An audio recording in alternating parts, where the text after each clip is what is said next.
Kanchipuram Varamahalakshmi Silks, the Grand Banarasi Mela. First time ever in Hyderabad starting from November 1st.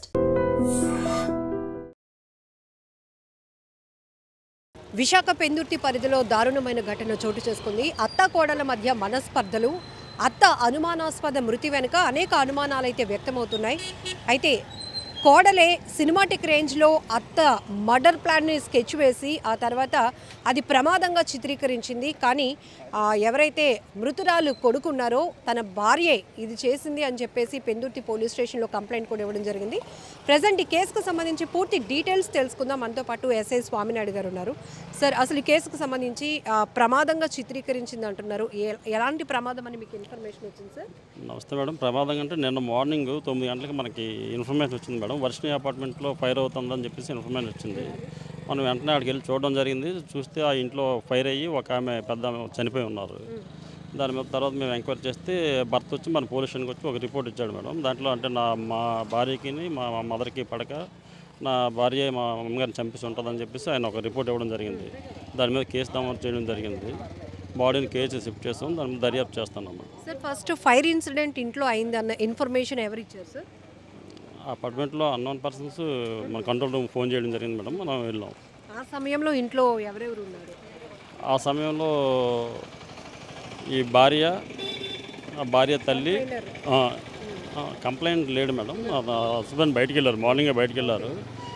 ఈ చనిపోయిన ఆవిడ ఈ complaint భార్య వాళ్ళ తల్లి ఇద్దరు చిన్నపిల్లలు ఉన్నారు మేడం.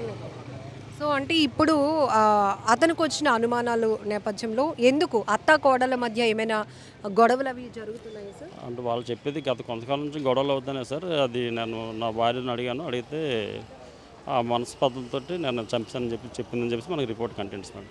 ఎలా ప్లాన్ చేస్తుంది అనేది ఎక్స్ప్లెయిన్ చేస్తారా? అది రిపోర్ట్ అది దర్యాప్తులో ఉంది మేడం. అది తెలియదు. మృతురాల వయసు ఎంత ఉంటుంది సార్? కోడల వయసు ఎంత ఉంటుంది? 63 సంవత్సరాలు మేడం మృతురాల వయసు. కోడల వయసు 30 సంవత్సరాలు. సో ప్రస్తుతానికైతే ఇది దర్యాప్తు ఇన్వెస్టిగేషన్ అనేది కొనసాగుతోంది. ఏ రకంగా అంటే ప్రమాదంగానా లేకపోతే అనుమానాస్పద మృతిగానా ఎట్లా కేసు ఫైల్ నడుస్తుంది? లేదు మేడం, మర్డర్ కేసు కట్టాం. దాని మీద సీఏ దర్యాప్తు చేస్తాం.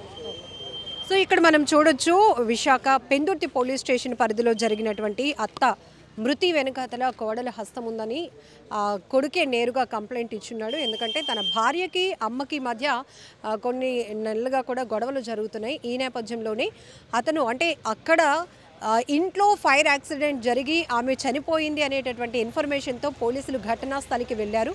ఆ తర్వాత ఎవరైతే మృతురాలు కొడుకు ఇచ్చినటువంటి కంప్లైంట్ ఆధారంగా అక్కడ ఇన్వెస్టిగేషన్ మొదలు పెడితే విస్తుపోయే నిజాలు బయటకు వచ్చాయి. అందులోనూ తన భార్యే తన అమ్మని చంపేయడానికి ప్లాన్ చేసిందన్న విషయం ఒప్పుకుంది అంటూ అతని దగ్గర ఎవరైతే కోడలైనటువంటి లలిత ఒప్పుకుందో ఆమె ఆ కోణంలోనే పోలీసులకి కంప్లైంట్ కూడా ఇచ్చాడు ఆ కొడుకు.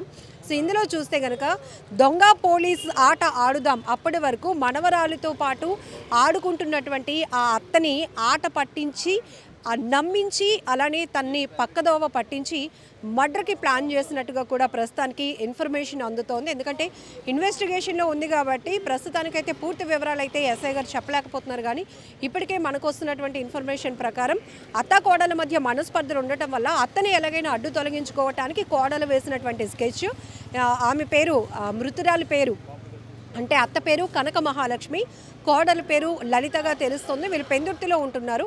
అయితే కొన్నాళ్ళుగా జరుగుతున్న గొడవల నేపథ్యంలోనే ఎలాగైనా ఈమెను అడ్డు తొలగించుకోవాలి అని ఈమె స్కెచ్ వేసింది. అందుకోసం పెట్రోల్ కూడా స్థానికంగా ఉన్నటువంటి పెట్రోల్ బంకుకు వెళ్ళి పెట్రోల్ కూడా తెచ్చుకున్నట్టుగా తెలుస్తోంది.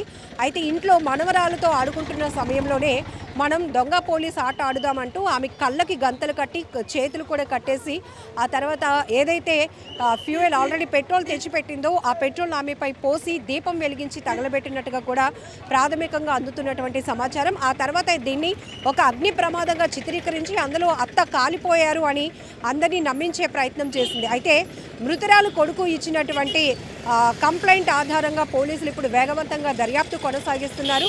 సో ఈమె ఎప్పటి నుంచి ప్లాన్ చేస్తుందంటే ఒక 2 రోజుల క్రితమే పెట్రోల్ కొన్నట్టు తెలుస్తోంది.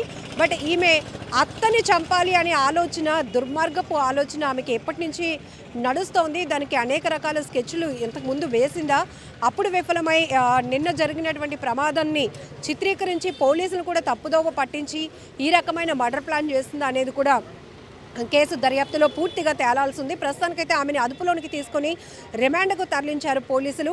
ఇటు ఒక దుర్మార్గపు ఆలోచన, మనుషుల్ని ఈజీగా చంపేయాలి, అడ్డు తొలగించుకోవాలి అనేటటువంటి క్రూరత్వం వల్ల ఎంతోమంది వీధి పాలు అవుతున్నటువంటి పరిస్థితులు ఉన్నాయి. ఇక్కడ చూస్తే కనుక కోడలు ఆ ఆలోచన ఏదైతే చేసిందో చాలా క్రూరత్వమైన ఆలోచన, అత్తను అడ్డు తొలగించుకోవాలనే ఆలోచనతో భర్తకి దూరమైంది శాశ్వతంగా. 2 పిల్లలంట, ఒక బాబు పాప కూడా ఉన్నారు. వారిద్దరికి ఇప్పుడు తల్లి లేనటువంటి పరిస్థితి అయింది.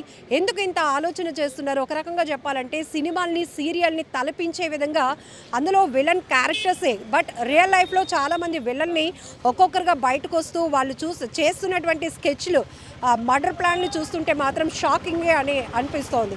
ఏదేమైనప్పటికీ ఈ ఘటన పైన అయితే పూర్తి వేగవంతమైన దర్యాప్తు కొనసాగిస్తున్నారు పెందుర్తి పోలీసులు. నిజంగా ప్రస్తుతం ఉన్నటువంటి సమాజం దేనికి ప్రయారిటీ ఇస్తుంది? ఆర్థిక సంబంధాల చుట్టూ మాత్రమే తిరుగుతోంది. మళ్ళీ ఎన్నికలంగానే చాలా విరక్తి కలుగుతున్నాం. మంచి అనిపిస్తుంది కదా, లేడీస్ కూడా ఛాలెంజింగ్ జాబ్స్ చేసినప్పుడు చాలా బాగుంటది. ట్రాఫిక్ అసిస్టెంట్స్ గా నియమించిన ట్రాన్స్జెండర్స్ అందరితో సాల్యూట్ చేయించుకుంటున్నారు. ఫుడ్ డెలివరీ ఇవ్వటానికి వెళ్ళినటువంటి డెలివరీ బాయ్ అనిల్ పై కళ్ళ ముందు